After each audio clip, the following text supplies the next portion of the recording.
When Albu's black steed red hair swept away the morning pall, Zhu Liang could not help but sigh.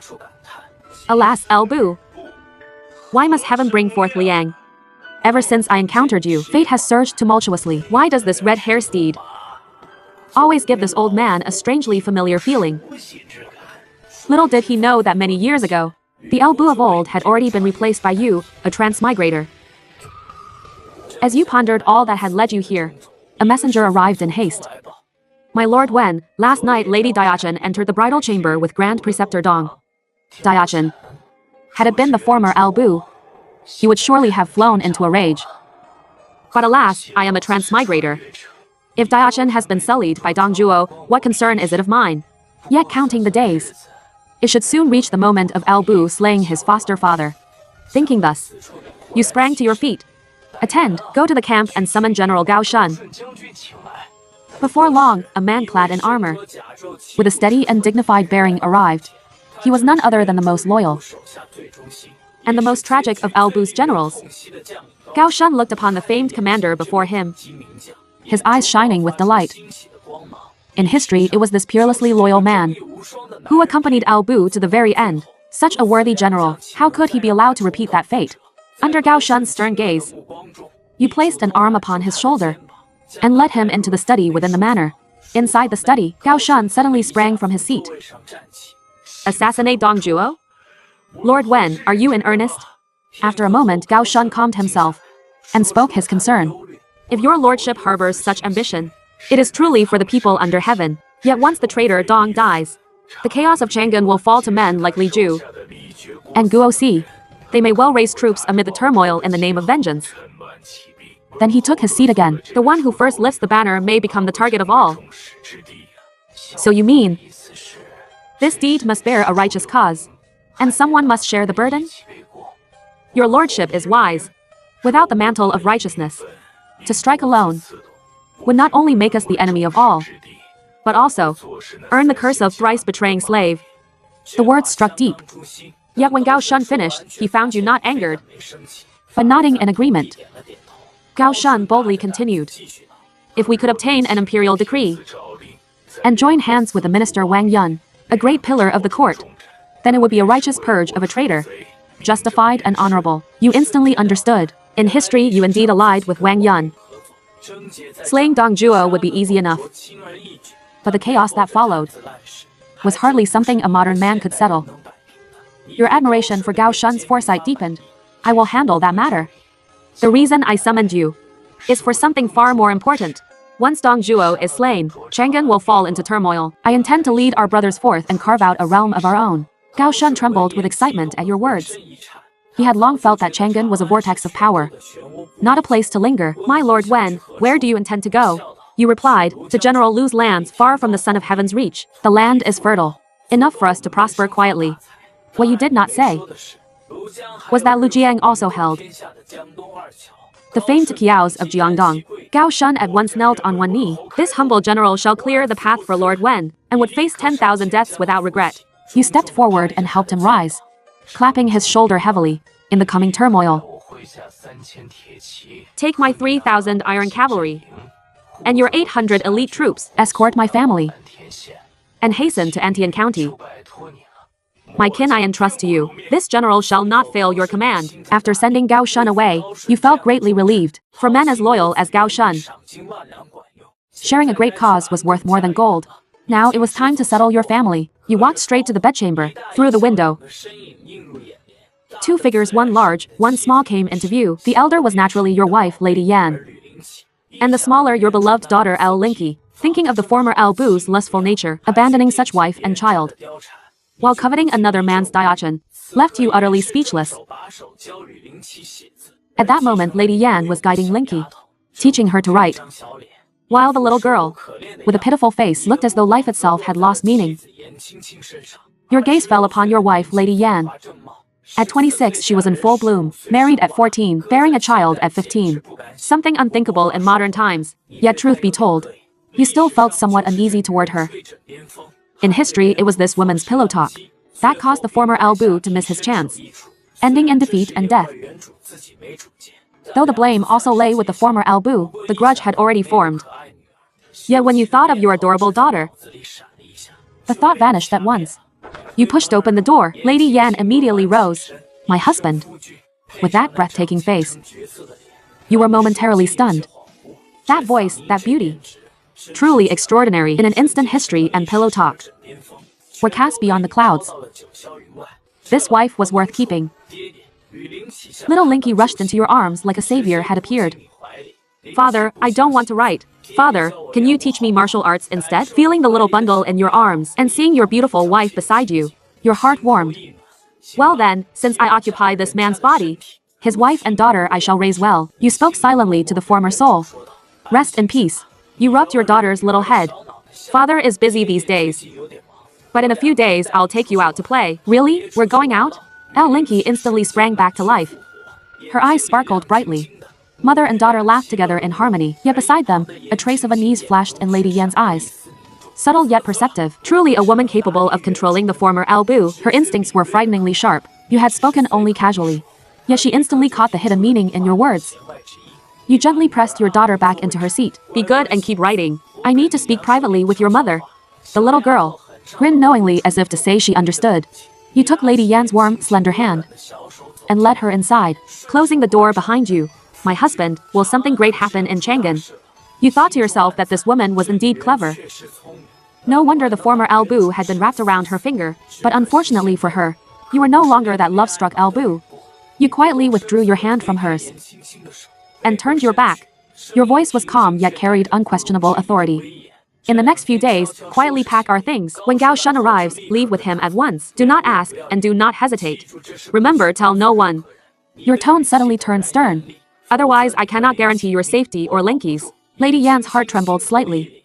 She was a clever woman, and instantly grasped the gravity of the matter. Though your cold attitude pained her somewhat, she had to admit that such a domineering, resolute man carried a deadly charm. Lady Yan immediately agreed. I understand. Yet, where does my husband intend to settle? Do not ask what should not be asked. You turned back, your gaze sharp. In any case, the journey will be long, but I promise you and our daughter a good life. The unquestionable authority in your voice made Lady Yan's heart tremble, and she lowered her eyes unconsciously. I believe in you, my husband, but when you are away, do not forget us, mother and daughter. Seeing her gentle, vulnerable look, your heart softened. You stepped forward and pulled her into your arms. Her soft fragrance filled the air. You held her slender waist and murmured beside her ear, I may not be a good man, but I will certainly be a good husband. Lady Yan's eyes reddened, just as she was about to speak, but you gave her no chance. Lowering your head, you sealed those soft crimson lips. Lady Yan let out a soft cry, and shyly closed her eyes. After settling matters at home, you rode out. There stood the extraordinary steed Red Hair, majestic and imposing. You thought to yourself that in this life, none but you would be its master. Yet as you approached, Red Hair snorted loudly at you twice, its eyes full of hostility. You paused in surprise. Could this be since you were not the original master? The next moment, you seized its mane and pressed your forehead firmly against its head. Your voice cold as frost. Behave yourself. Though I am not him, I will never disgrace his name. Dare to defy me again, and I'll butcher you on the spot. A terrifying killing aura burst forth. The once arrogant Red Hair instantly yielded, lowering its proud head obediently. That's better. You released its mane and patted its neck. Follow me well. I'll find you a few fine mares. Red Hair seemed to understand and neighed excitedly. You grinned and leapt onto its back, riding straight toward Wang Yun's residence inside the minister's mansion. A retainer with a mole near his mouth knelt reporting. Minister Wang, Lord Wen heard that Diaochan spent the night with Grand Preceptor Dong. Yet he showed no anger at all. Wang Yun suddenly rose, astonishment written across his face. What nonsense is this? Last night he was furious enough to kill. Why is there no reaction today? Could that old fox Li Ru have already persuaded Bu just as he was troubled? A servant hurried in to report. Minister Wang, Lord Wen requests an audience. Wang Yun's eyes brightened, and he quickly asked, how does he look? His expression is calm. One cannot read joy or anger. Wang Yun's face shifted uncertainly. Strange matters always hide deeper schemes. He waved the retainer away through the back door and personally hurried out to greet you. You stood outside the residence, watching the starving refugees, wandering the street and could not help but sigh. In troubled times the people suffer, and in prosperous times the people suffer. Fortunately you had transmigrated as Albu, had you begun with nothing but a begging bowl. There would be no game to play. Soon Wang Yun hurried out, bowing with a broad smile.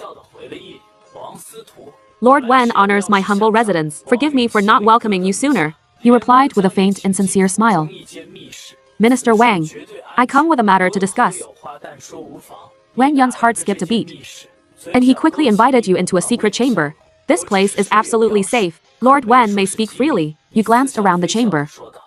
Minister Wang seems quite nervous. Could it be you think I intend to harm the Grand Preceptor? Wang Yun was startled. Why was this brute suddenly speaking in such a roundabout way today? But his expression remained calm. Instead he asked in return, isn't that the case? Right now, other than wanting to kill DongZhuo and take Diaochan back, I can't think of any other reason. You glanced at him, thinking to yourself that he truly was an old fox, indeed quite capable.